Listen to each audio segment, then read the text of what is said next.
მოგესალმებით, მე გახლავართ ია მოქია, ლიბიას სახელმწიფო უნივერსიტეტის მაგისტრატურის სტუდენტი. ჩვენი განხილვისაგან წარმოადგენს საარბიტრაჟო წარმოება და სპეციფიკური საკითხები, ასევე შევეხებით საქართველოში მოქმედ საარბიტრაჟო ინსტიტუტებს, რომლებიც საკმაოდ ეფექტურად მოქმედებენ დღესდღეობით. სასამართლო წარმოება შეიძლება იყოს ხანგრძლივი და ძვირადღირებული პროცესი. არჩევანის შემთხვევაში ბევრ ჩვენგანს ურჩევნია თავი აარბიტროს სასამართლო წარმოებას და მიმართოს დავის მოგვარების ალტერნატიულ მექანიზმებს. ცნობილია დავის მოგვარების ალტერნატიული საშუალებები, ესენია არბიტრაჟი და მედიაცია. ამ მექანიზმებიდან ყველაზე გავრცელებული საქართველოში ჯერჯერობით არის არბიტრაჟი და სწორედ ჩვენ ხლისაგან წარმოადგენს არბიტრაჟის საქმის წარმოება. ზოგადად არბიტრაჟი არის კერძო ხასიათის მქონებრივი დავის ალტერნატიული გადაწყვეტის საშუალება, როდესაც მხარეები საარბიტრაჟო შეთანხმებით ან საარბიტრაჟო დათქმის მეშვეობით განსაზღვრავენ მათ შორის შესაძლო წარმოშობილი ყველა ან ზოგიერთი დავა გადაწყვეტის გზას. არბიტრაჟს აქვს ბევრი უპირატესობა. იგი იძლევა საშუალებას დავა დასრულდეს სასამართლო წარმოებაზე სწრაფად და უფრო ნაკლები დანახარჯებით. უპირატესობა არის კიდევ ის, რომ პროცესი არის კონფიდენციალური, მას აკონტროლებს ნეიტრალური მესამე პირი. მოდავე მხარეები ნებაყოფობით მონაწილეობენ პროცესში. კერძოდ არბიტრი ისმის მოდავე მხარეების არგუმენტებს, იკვლევს მტკიცებულებებს და შეჯიბრებების პრინციპიდან გამომდინარე იღებს საბოლოო გადაწყვეტილებას. არსებითად არბიტრი მოქმედებს ისე, როგორც მოსამართლე. არბიტრაჟში დავის გადაწყვეტის მეთოდი მოიცავს როგორც მომრიგებულ პროცედურებს, ასევე დავის განხილვის ჩვეულებრივ პროცესს. საქართველოში არბიტრის შექმნის, საარბიტრაჟო წარმოების, საარბიტრაჟო გადაწყვეტილების, ასევე საქართველოს ფარგლებს გარეთ გამოტანილი საარბიტრაჟო გადაწყვეტილების ცნობისა და აღსრულების წესებს არეგულირებს არბიტრაჟის შესახებ კანონი. პირველ რიგში უნდა შევეხოთ აღნიშნული კანონი რა პროცედურებს გულისხმობს. კერძოდ, მთლიანად კანონი შედგება 10 თავისგან. დეტალურად არის განხილული საარბიტრაჟო განხილვის წინაპირობები და წარმოების პროცესი. არბიტრაჟის შესახებ კანონის თანახმად, არბიტრაჟი უფლებამოსილია განიხილოს პირთა თანაწორობაზე დამყარებული კერძო ხასიათის ის ქონებრივი დავა, რომლის მოწესრიგებაც მხარეებს შეუძლია ერთმანეთს შორის.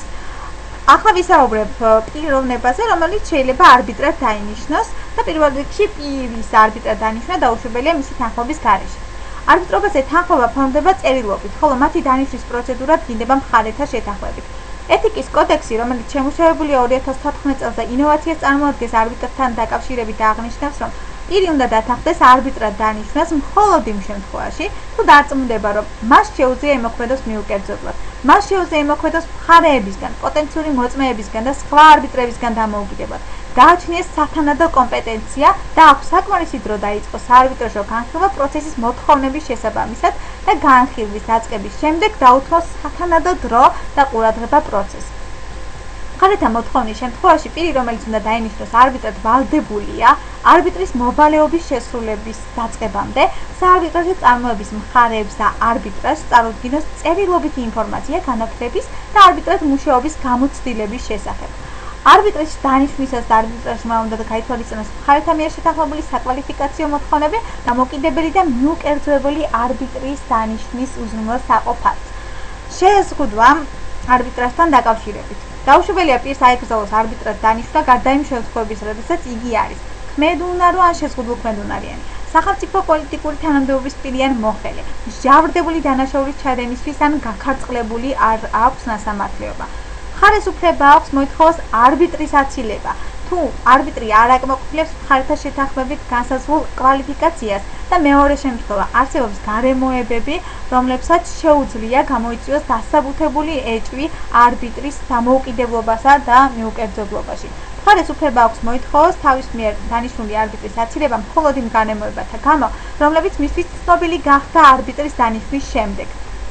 პირი, რომელიც უნდა დაინიშნოს არბიტრად ან უკვე დანიშნული არბიტრი, ვალდებულია მისი დანიშვნიდან საარბიტრაჟო განხილვის მთელი ვადის განმავლობაში დაუყოვნებლივ აცნობს მხარეებს და არბიტრაჟს იმ გარემოებათა შესახებ, რომლებიც საერთოდ ღვთის მის დამოუკიდებლობას და მიუკერძოებლობას. ახლა უნდა შევეხოთ უზრუნველყოფის ღონისძიებებს, რომლებსაც დაწვრილებით არეგულირებს არბიტრაჟის შესახებ კანონი და მე მოკლედ ჩამოგვითვლით იმ საფუძვლებს. კერძოდ, საარბიტრაჟო განხილვის დაწყებამდე ან განხილვის ნებისმიერ სტადიაზე, საბოლოო გადაწყვეტილების გამოტანამდე, მხარეს შეუძლია შუამავლობით მიმართოს არბიტრაჟს საარბიტრაჟო სარჩელის უზრუნველყოფის ღონისძიებების გამოყენების შესახებ. კანონში არსებობს დათქვა, რომ ეს არ უნდა ეწინააღმდეგებოდეს საარბიტრაჟო შეთანხმებას.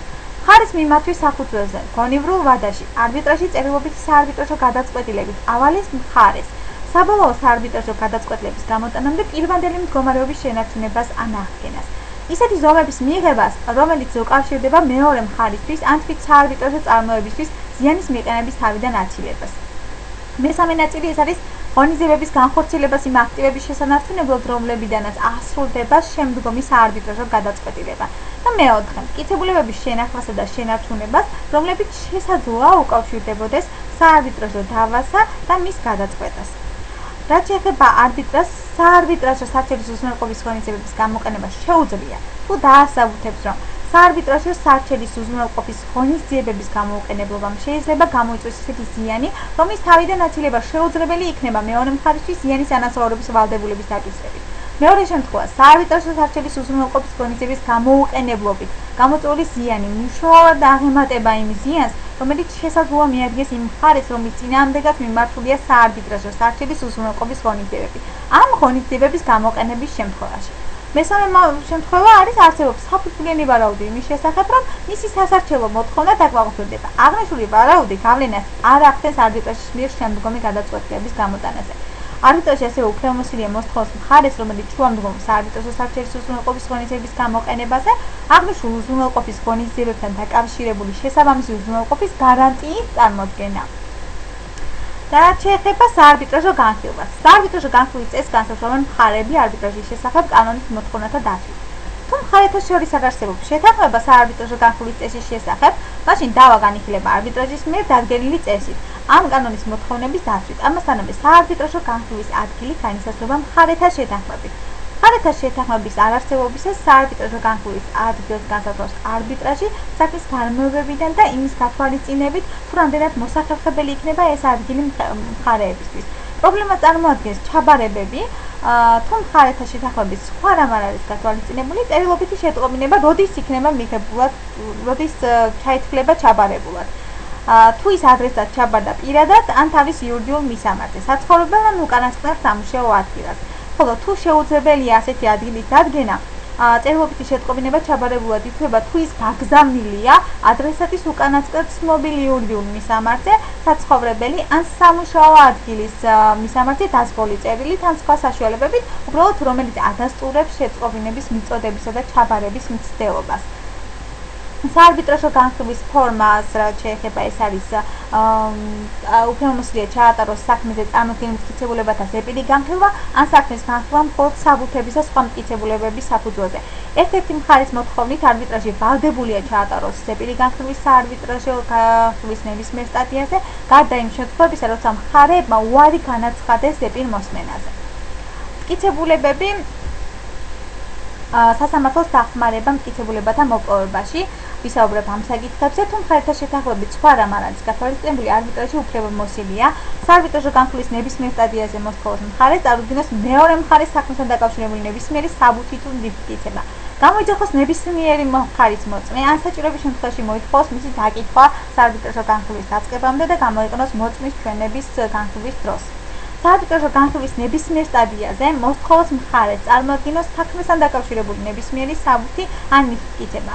არბიტრაჟს ან მხარეს არბიტრაჟის თანხმობით შეუძლია მოსთხოვოს სასამართლოს დახმარება მტკიცებულებათა მოპოვების საარბიტრაჟო განხილვის ნებისმიერ სტადიაზე. აღნიშნული მტკიცებულებები უნდა წარადგინოს მხარეს ამ საარბიტრაჟ განხილვის ნებისმიერ სტადიაზე და არბიტრაჟი უფლებამოსილია მიმართოს სასამართლოს მოწმის დასწრების უზრუნველსამყოფად. სასამართლოს მიერ გამოძახებული მოწმის უფლებამოვალეობები უკვე განისაზღვრება სამოქალაქოთა საქართველოს სამოქალაქო საპროცესო კოდექსით. საარბიტრაჟო გადაწყვეტილება გამოტანილი უნდა იქნეს საარბიტრაჟო განხილვის დაწყებიდან 180 დღის ვადაში, თუ მხარეთა შეთანხმებით სხვა რამ არ არის გათვალისწინებული. აუცილებლობის შემთხვევაში აღნიშნული ვადა შეიძლება გააგრძელოს არბიტრაჟმა არა უმეტეს 180 დღით. საარბიტრაჟო გადაწყვეტილება სავალდებულოა საარბიტრაჟო შეთანხმების მხარეთათვის და საარბიტრაჟო გადაწყვეტილება ძალში შედის მისი გამოტანის მომენტიდან, თუ მხარეთა მიერ ან კანონით სხვა რამ არ არის დადგენილი. ასევე უნდა აღვნიშნოთ, რომ თუ მხარეთა შეთანხმებით არ არის სხვა რაიმე გათვალისწინებული, თითოეულ მხარეს მეორე მხარისთვის შეტყობინების შემდეგ უფლება აქვს საარბიტრაჟო გადაწყვეტილების გამოტანიდან 30 დღის ვადაში მოსთხოვოს არბიტრაჟს, გაასწოროს შეცდომა, რომელიც დაშვებული იქნება საარბიტრაჟო გადაწყვეტილებაში, მოცემულ გაანგარიშებებში, ასევე მისი წერითი, ბეჭდური ან სხვა ამგვარი შეცდომები. მხარეთა შეთანხმების არარსებობისას მოსთხოვოს არბიტრაჟს მისცეს განმარტება საარბიტრაჟო გადაწყვეტილების რომელიმე კონკრეტულ საკითხთან ან გადაწყვეტილების რომელიმე ნაწილთან დაკავშირებით. რაც შეეხება საარბიტრაჟო განხილვის შეწყვეტას, არბიტრაჟი უფლებამოსილია მიიღოს დადგენილება საარბიტრაჟო განხილვის შეწყვეტის შესახებ შემდეგ შემთხვევებში. თუ საარბიტრაჟო მოსარჩელი უარს აცხადებს საარბიტრაჟო სარჩელზე, გარდა იმ შემთხვევებისა, როცა საარბიტრაჟო მოპასუხე წინააღმდეგია საარბიტრაჟო განხილვის შეწყვეტისა, და არბიტრაჟი მიიჩნევს, რომ ამ მოპასუხეს აქვს საარბიტრაჟო დავის გადაწყვეტის კანონიერი ინტერესი. მეორე შემთხვევა არის თუ მხარები შეთანხმდნენ საარბიტრაჟო განხილვის შეწყვეტაზე და თუ არბიტრაჟი დაადგეს, რომ საარბიტრაჟო განხილვის გაგრძელება რაიმე სხვა მიზეზით არ არის აუცილებელი ან შეუძლებელია. შემდეგი საკითხი იქნება საარბიტრაჟო გადაწყვეტილების გასაჩივრებისა და გაუქმების საფუძველი. სასამართლო უფლებამოსილია გააუქმოს საქართველოში გამოტანილი საარბიტრაჟო გადაწყვეტილება, მხოლოდ იმ შემთხვევაში, თუ მოკლედ ჩამოვთვლი იმ საფუძვლებს, რომლებიც არბიტრაჟის შესახებ კანონში წერია, მაგრამ ვფიქრობ უპრიანი იქნება, თუ ამაზე გავამახვილებ ყურადღებას. კერძოდ, თუ მხარე, რომლის წინააღმდეგაც გამოტანილია საარბიტრაჟო გადაწყვეტილება, მიმართავს საჩივრით სასამართლოს და დაამტკიცებს, რომ საარბიტრაჟო შეთანხმების მხარე იყო ქმედულნარო. იმ სამართლებრივი ნორმების მიხედვით, რომელზედაც მხარეებმა მიუთითეს საარბიტრაჟო შეთანხმებაში, ხოლო ასეთი მითითების არარსებობისას საქართველოს კანონმდებლობის თანახმად საარბიტრაჟო შეთანხმება ბათილია ან დაკარგულია. მხარე არ იყო ჯეროვნად ინფორმირებული არბიტრის დანიშნვის ან საარბიტრაჟო განხილვის შესახებ, ან სხვა საპატიო მიზეზების გამო ვერ მიიღო მონაწილეობა საარბიტრაჟო განხილვაში. შემდეგი არის, რომ საარბიტრაჟო გადაწყვეტილება გამოტანილია იმ დავის შესახებ, რომელიც არ იყო გათვალისწინებული საარბიტრაჟო შეთანხმებით, ან ეხება საკითხს, რომელიც ცილდება საარბიტრაჟო შეთანხმების ფარგლებს. საარბიტრაჟო გადაწყვეტილება შეიძლება გააუქმდეს მთლიანად ან მხოლოდ იმ ნაწილში, რომელიც ცილდება საარბიტრაჟო შეთანხმების ფარგლებს. არბიტრაჟის შემადგენლობა ან საარბიტრაჟო წარმოება არ შეესაბამებოდა მხარეთა შეთანხმებას, ხოლო ასეთი შეთანხმების არარსებობისას ამ კანონის მოთხოვნებს. და სასამართლო დაადგეს, რომ საქართველოს კანონმდებლობის მიხედვით დავა არ შეიძლება იყოს საარბიტრაჟო განხილვის საგანი, საარბიტრაჟო გადაწყვეტილება ეწინააღმდეგება საჯარო წესრიგს. 2014 წელს შეიქმნა 20 თებერვალს საქართველოს არბიტრთა ასოციაციამ წევრთა საერთო კრებაზე პირველი ეთიკის კოდექსი მიიღო ქართველი არბიტრებისთვის. აღნიშნული კოდექსი რამდენიმე თვის განმავლობაში მუშავდებოდა არბიტრთა ასოციაციის მიერ. კოდექსის მიღების შემდეგ გაიმართა კონფერენცია არბიტრთა ასოციაციის წევრებმა ისაუბრეს ასოციაციის სტრატეგიაზე და კოდექსის პოპულარიზაციის და ამოქმედების მექანიზმებზე. საქართველოს არბიტრთა ასოციაციის არბიტრთა ეთიკის კოდექსი საარბიტრაჟო პროცესის მაღალი სტანდარტის შენარჩუნებისა და არბიტრაჟის ნდობის ამაღლების მიზნით შეიქმნა, როგორც ეს ეთიკის კოდექსის შესაბამის ნაწილში არის მოცემული. ეთიკის კოდექსი ადგენს ქცევის წესების აღიარებულ სტანდარტებს, რომელთა უნდა იხელმძღვანელონ საარბიტრაჟო პროცესის დროს. და საარბიტრო ეთიკის კოდექსის მოქმედება ვრცელდება საქართველოს არბიტრთა ასოციაციის წევრ ერთთან მეტ არბიტრზე, თუ ისინი განიხილავენ საარბიტრაჟო გადაწყვეტილებებს და იღებენ საბოლოო გადაწყვეტილებას დავასთან დაკავშირებით. წინამდებარე ეთიკის კოდექსი განსაზღვრავს ეთიკის ნორმებს არბიტრებისთვის და ადგენს არბიტრთა ვალდებულებებს, უზრუნველყოს საარბიტრაჟო პროცესის კეთილსინდისიერად და სამართლიანად წარმართვა. შეინარჩუნონ ნეიტრალურობა, მიუკერძოებობა და დამოუკიდებლობა, გაამჟღავნონ ნებისმიერი ინტერესი ან ურთიერთობა, რომელმაც შესაძლოა გავლენა მოახდინოს მათ მიუკერძოებაზე. არბიტრის ეთიკის ვალდებულება იწყება მისი არბიტრის დანიშვნისთანავე და გრძელდება საარბიტრაჟო პროცესის დასრულებამდე. მხარეთათვის ყველაზე პრობლემატურია და პოპულარულია არბიტრის ჰონორარი და არბიტრთან დაკავშირებული ხარჯები. როგორც უკვე აღნიშნეთ, ეს არის საკმაოდ სწრაფი და იაფი დავის გადაწყვეტის საშუალება. ეთიკის კოდექსი ადგენს, რომ არბიტრთა ჰონორარი უნდა განიცადოს გონივრულად და კეთილსინდისიერად. არბიტრი, რომელსაც უნდა აუნაცღაუდეს თავისი შრომა, ან უნდა მოხდეს ხარჯების კომპენსაცია, უნდა იყოს სამართლიანი ამ ხარჯების და კომპენსაციის დადგენისას.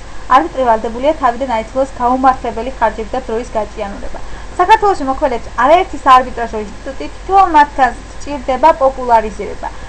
ეთიკის კოდექსი ადგენს, რომ არბიტრის მიერ განხორციელებული რეკლამა უნდა იყოს ზუსტი და არ უნდა იყოს შეცდომაში შემკვანი. ნებისმიერი განცხადება არბიტრის და საარბიტრაჟო ინსტიტუტის საქმიანობას ხარისხზე ან წარმატებულ პრაქტიკაზე უნდა შეესაბამებოდეს სიმართლეს.